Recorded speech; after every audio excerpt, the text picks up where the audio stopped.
Year بس year crafts کے مختلف پارٹس کو اس بیلوگا نامی کارگو پلین میں ڈال کر ٹرانسپورٹ کیا جاتا ہے، لیکن سوچئے جب بات آئے دنیا کے سب سے بڑے پیسنجر پلین ایئر بس A380 کی، تو اس کے جائنٹ پارٹس کو کسی بھی ایئر پلین کی مدد سے ٹرانسپورٹ کرنا ناممکن ہے، کیونکہ ابھی تک کوئی ایسا کارگو پلین ہی نہیں بنا جو اس محل نما جہاز کو اپنے اندر فٹ کر سکے۔ تو پھر پورے یورپ میں بننے والے A380 کے پارٹس ایئر بس کی اسمبلی یونٹ تک لائے کیسے جاتے ہیں؟ زیم ٹی وی کی ویڈیوز میں ایک بار پھر سے خوش آمدید۔ ناظرین، ایئر بس ایک European aircraft manufacturing company ہے جو ہر سال 1000 جہاز بنا کر دنیا بھر کی ایئر لائنز کو ڈیلیور کرتی ہے۔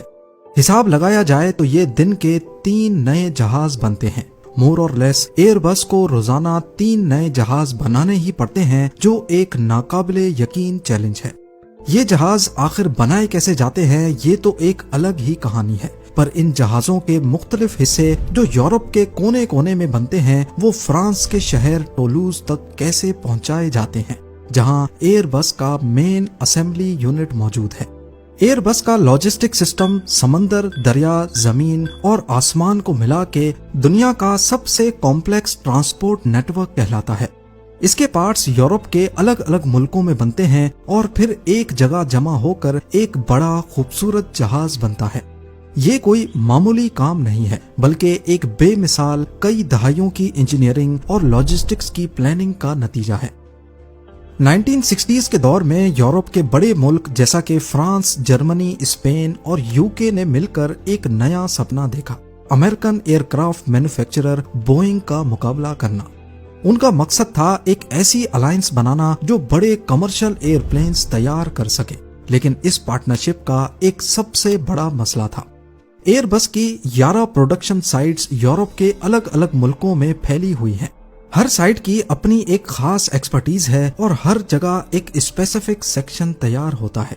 مثال کے طور پر جرمنی کے ہیمبرگ میں ٹیل سیکشن بنائے جاتے ہیں، فرانس کے سین نظیر میں سینٹرل کمپارٹمنٹ اور نوز سیکشن، انگلینڈ کے شہر براٹن میں ونگز، جبکہ اسپین کے شہر کارڈس میں ٹیل بننے کی فیکٹری موجود ہے۔ جب ان تمام فیکٹریز میں جہاز کے مختلف پارٹس تیار ہو جاتے ہیں تو اب شروع ہوتا ہے ایک نیا چیلنج، کیونکہ فٹ بال فیلڈ جتنے بڑے پارٹس فرانس کے شہر ٹولوز میں بھیجے جاتے ہیں، جہاں ایئر بس کا اسمبلی یونٹ موجود ہے۔ شروعات میں جب ایئر بس کے جہازوں کی ڈیمانڈ کم تھی تو انہوں نے ٹرکس اور شپس کا استعمال کیا۔ یہ ایک سلو پروسیس تھا اور پارٹس کی ڈیلیوری میں مہینوں لگ جاتے تھے، لیکن جب ڈیمانڈ بڑھتی گئی تو اب مہینوں کا انتظار کمپنی کی گروتھ میں رکاوٹ بن بیٹھا، خاص طور پر جب انہیں روزانہ 3 جہاز تیار کرنے ہوں۔ اس مشکل کو حل کرنے کے لیے ایئر بس نے ایک نیا اور شاندار حل ڈھونڈ نکالا۔ آرکٹک اوشن میں ایک ویل پائی جاتی ہے جس کی آواز گونجتی ہے تو کسی گانے جیسی لگتی ہے۔ اس ویل کو بیلوگا ویل کہا جاتا ہے۔ 1994 میں ایئر بس نے اس ویل کی جسامت سے انسپائر ہو کر ایک نیا پلین بنایا اور اسے بیلوگا کا ہی نام دیا گیا۔ اس پلین کا مقصد صرف اور صرف بڑے اور بھاری جہاز کے پارٹس کو ٹرانسپورٹ کرنا تھا۔ بیلوگا میں وہ خاصیت موجود ہیں جو ایک عام کارگو پلین میں موجود نہیں ہوتی۔ اس کی سائز اور کیپیسٹی کی بات کی جائے تو بیلوگا 56 میٹر یا 184 فٹ لمبا ہے، یعنی ایک اولمپک سوئمنگ پول کی فل لینتھ سے بھی لمبا۔ اس کی اونچائی 17 میٹر یا 56 فٹ ہے، جو اس کو ایک 7 اسٹوری بلڈنگ جتنا اونچا بناتا ہے۔ اس کے اندر کا کارگو اسپیس اتنا ہے کہ اس کے اندر 182 سوزوکی آلٹو آسانی سے فٹ آ سکتی ہیں۔ لوڈنگ سسٹم کی بات کی جائے تو اس کی سب سے خاص بات اس کا نوز سیکشن ہے، جو کسی گاڑی کے بونٹ کی طرح اوپر اٹھ جاتا ہے۔ اس کی وجہ سے جہازوں کے پارٹس کی لوڈنگ اور ان لوڈنگ کا کام بہت آسان ہو جاتا ہے۔ ایک ایئر بس A350 کا ونگ پیئر جس کی لمبائی 32 میٹرز ہوتی ہے، بیلوگا کے فیوزلاج میں آسانی سے فٹ آ جاتا ہے۔ اس ایک ونگ کے جوڑے کی قیمت 40 ملین یوروز ہے، جو تقریباً 400 کروڑ روپے بنتے ہیں۔